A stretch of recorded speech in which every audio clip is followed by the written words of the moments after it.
ലാബാന്റെ വീട്ടിൽ. ഉൽപ്പത്തി പുസ്തകം 29 അധ്യായം 1 മുതലുള്ള വാക്യങ്ങൾ. ലാബാന്റെ വീട്ടിൽ. യാക്കോബ് യാത്ര തുടർന്നു.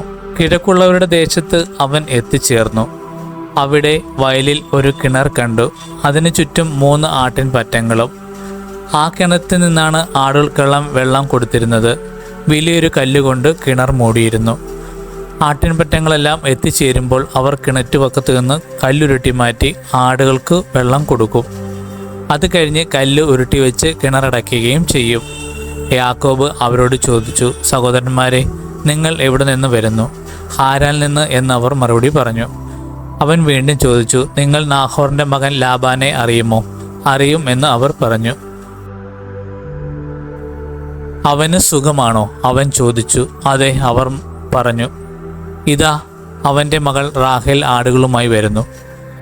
അവൻ പറഞ്ഞു, പകൽ ഇനിയും ഏറെയുണ്ടല്ലോ, ആടുകളെ ആലയിലാക്കാൻ നേരമായിട്ടില്ല. ആടുകൾക്ക് വെള്ളം കൊടുത്ത് അവയെ കൊണ്ടുപോയി തീറ്റുക.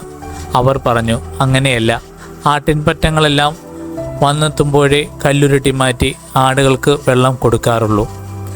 അവൻ അവരുമായി സംസാരിച്ചു കൊണ്ടിരിക്കെ റാഹേൽ തൻ്റെ പിതാവിൻ്റെ ആടുകളുമായി വന്നു. അവളാണ് അവയെ മേയിച്ചിരുന്നത്.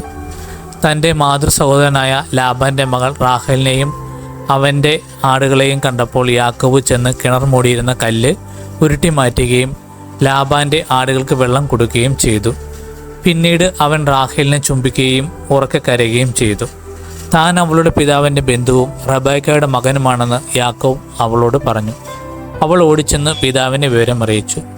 തൻ്റെ സഹോദരി പുത്രനായ യാക്കോബിൻ്റെ വാർത്ത കേട്ടപ്പോൾ ലാബാൻ അവനെ കാണാൻ ഓടിയെത്തി. അവൻ യാക്കോബിനെ കെട്ടിപ്പിടിച്ച് ചുംബിച്ച് വീട്ടിലേക്ക് കൂട്ടിക്കൊണ്ടുപോയി. യാക്കോബ് വിവരങ്ങളെല്ലാം ലാബാനോട് പറഞ്ഞു. ലാബാൻ പറഞ്ഞു, എൻ്റെ അസ്ഥിയും മാംസവും തന്നെയാണ് നീ. 1 മാസം യാക്കോബ് അവൻ്റെ കൂടെ പാർത്തു. യാക്കോബിൻ്റെ വിവാഹം. ഒരു ദിവസം ലാബാൻ യാക്കോബിനെ വിളിച്ചു പറഞ്ഞു, നീ എൻ്റെ ചാർച്ചക്കാരനെന്ന് കരുതി എനിക്ക് വേണ്ടി എന്തിനു വെറുതെ പണിയെടുക്കുന്നു? നിനക്കെന്ത് പ്രതിഫലം വേണമെന്ന് പറയുക. ലാബാന് 2 പുത്രിമാരുണ്ടായിരുന്നു. മൂത്തവളുടെ പേർ ലയ എന്നും ഇളയവളുടെ പേർ റാഹേൽ എന്നും. ലയയുടെ കണ്ണുകൾ മങ്ങിയവയായിരുന്നു. റാഹേലാകട്ടെ സുന്ദരിയും വടിപത്തവളും ആയിരുന്നു.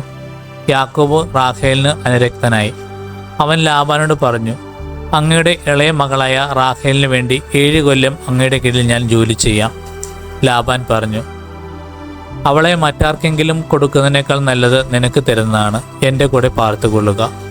അങ്ങനെ റാഹേലിന് വേണ്ടി യാക്കോബ് 7 കൊല്ലം പണിയെടുത്തു. അവളോടുള്ള സ്നേഹം മൂലം ആ വർഷങ്ങൾ ഏതാനും നാളുകളായി അവന് തോന്നിയുള്ളൂ. യാക്കോബ് ലാബാനോട് പറഞ്ഞു, പറഞ്ഞിരുന്ന സമയം പൂർത്തിയായി. എനിക്കെൻ്റെ ഭാര്യയെ തരിക, ഞാൻ അവളോട് ചേരട്ടെ. ലാബാൻ നാട്ടിലുള്ളവരെയെല്ലാം വിളിച്ചുകൂട്ടി ഒരു വിരുന്ന് നടത്തി. രാത്രിയായപ്പോൾ അവൻ തൻ്റെ മകൾ ലേയെ യാക്കോബിന് അടുത്തേക്ക് കൊണ്ടുചെന്നു.